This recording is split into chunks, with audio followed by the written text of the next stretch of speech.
Nimeni on Bashir Mukhtar Abdi, 23-vuotias ja Somaliasta, Mogadishusta. Minulle kanavan nuoriso tarkoittaa nuorisotaloa, missä on nuorisotoimintaa ja kaikkea tekemisiä. Kanavan nuorisotoimintaan mukaan tuli niinku tuttujen kautta.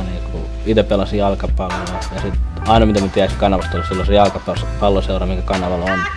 Ja sit mä kuulin aina siitä, mutta mä itse tiedän mitä kanava oikeasti sisältää. Ja sit pikkuhiljaa on alkanut tajua, kun on itse tullut tähän toimintaan, mitä kanavassa tehdään ja mitä sen tekemisiin kuuluu.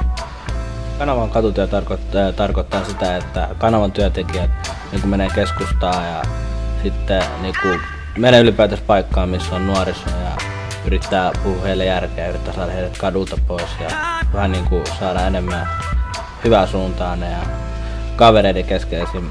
Ollaan kanava on tullut minulle puhua näistä asioista ja kysynyt mun tekemisiä ja sit, pyytänyt mua tutustua kanavaan enemmän.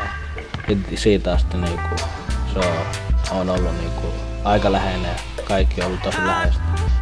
Kanavassa oli kaikennäköistä leiritoimintaa ja tehtiin just jotain, nuori yritettiin saada tähän tekemisiä tosi paljon ja nuorisotoimintaa, jalkapalloa ja kaikkea. Yritettiin tuoda lisää nuorisoa ja tutustua tähän paikkaan, tätä organisaatioa kasvamaan.